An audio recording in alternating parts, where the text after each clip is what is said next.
Bharat American वस्तूंवरील 100% कर कमी करण्यास तयार आहे असा दावा अमेरिकेचे अध्यक्ष डोनाल्ड ट्रम्प यांनी पुन्हा एकदा केला आहे आणि नवी दिल्ली आणि वॉशिंग्टन यांच्यात लवकरच व्यापार करार होणार असल्याचं त्यांनी सांगितलं आहे। भारतावर 26% टॅरिफ लावणाऱ्या अमेरिकेसाठी 100% सवलत कशासाठी समजून घेऊयात व्हिडिओच्या माध्यमातून। नमस्कार, मी सनी आणि तुम्ही पाहताय दैनिक राज्य लोकतंत्र।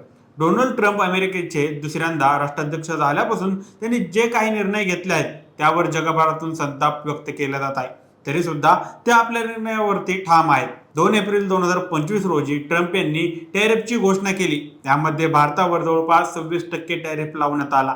ज्या लोकांना टॅरिफ माहीत नाही त्यांच्यासाठी सांगतो की टॅरिफ म्हणजे दोन्ही देशातल्या होणाऱ्या व्यवहारावर लावण्यात येणारा कर।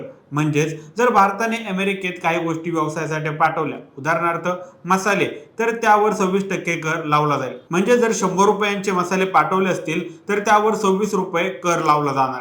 या टॅरिफ घोषणेनंतर जगभरातून संताप व्यक्त केला जात होता, मात्र भारत वगळता चीन आणि अमेरिकेमध्ये तर टॅरिफ युद्ध सुरू झालं होतं, कारण अमेरिकेने चीनवर सर्वाधिक टॅरिफ लावला होता। त्याची टक्केवारी 36 इतकी होती। संतापलेल्या चीनने देखील अमेरिकेवर 36% कर लावून अमेरिकेला जशात तसं उत्तर दिलं। दोन्ही देशातील टॅरिफ युद्ध सुरू झालं आणि टक्केवारीचा हा आकडा 100 पर्यंत पोहोचला।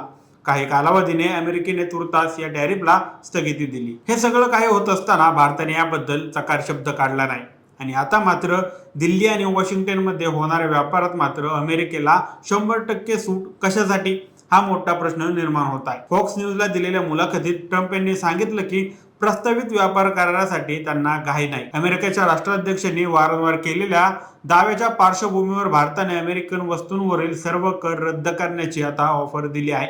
परराष्ट्र मंत्री एस जयशंकर यांनी गुरुवारी नवी दिल्लीत सांगितलं की कोणताही व्यापार करार परस्पर फायदेशीर असला पाहिजे। ट्रम्प यांनी पुन्हा एकदा भारताचे वर्णन जगातील सर्वात जास्त कर आकारणाऱ्या देशांपैकी असं केलं। ते व्यवसाय करणं जवळजवळ अशक्य करतात। तुम्हाला माहित आहे का की ते अमेरिकेसाठी त्यांच्या करारामध्ये 100% कपात करण्यास तयार आहेत, असं ट्रम्प पुढे म्हणाले आहेत। भारतासोबत लवकरच करार होणार का असं विचारलं असता ट्रम्प म्हणाले, ते लवकरच होईल, मला घाई नाही।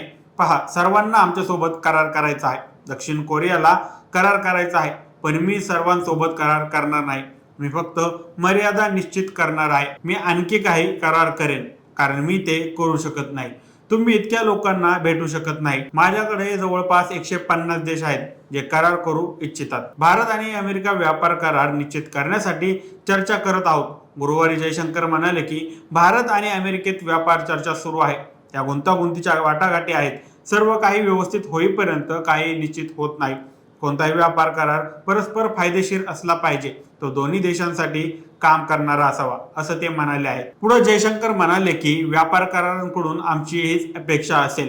वाणिज्य मंत्री पियुष गोयल सध्या प्रस्तावित व्यापार कराराच्या वाटाघाटीच्या प्रगतीचा आढावा घेण्यासाठी वॉशिंग्टनमध्ये आहेत। ते अमेरिकेचे वाणिज्य सचिव हॉवर्ड लुटनिक आणि अमेरिकेचे व्यापार प्रतिनिधी जेमिसन ग्रीक यांच्याशी चर्चा करतील। द्विपक्षीय व्यापार वाढीसाठी भारत अमेरिकेसोबत प्रस्तावित करारात कापड, रत्ने आणि दागिने, चामड्याच्या वस्तू, कपडे, प्लास्टिक, रसायने, कोळंबी, तेलबियाणं, रसायने, द्राक्षे आणि केळी यासारख्या कामगार केंद्रातील क्षेत्रातील शुल्क सवलती मागत आहेत। दुसरीकडे अमेरिकेलाही काही औद्योगिक वस्तू म्हणजेच ऑटोमोबाईल्स, विशेषतः इलेक्ट्रिक वाहन, पेट्रोकेमिकल उत्पादने, दुग्धजन्य पदार्थ, सफरचंद आणि काजू यांसारख्या कृषी वस्तूंमध्ये शुल्क सवलती हव्या आहेत। आता भारत अमेरिकेला किती सवलत देतो ते पाहावं लागणार आहे।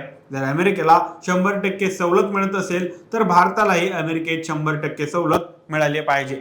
डोनाल्ड ट्रम्प ज्या प्रकारे सांगत आहेत की आमच्याकडे 150 देश व्यापार करण्याची मागणी करत आहेत, त्यावरून दिसून येतं की भारताला ट्रम्प थेट इशारा देत आहेत की तुम्ही आम्हाला 100% सूट दिली नाही तर त्यांच्याकडे 150 देश आहेत, आम्ही त्यांच्यासोबत व्यापार करू।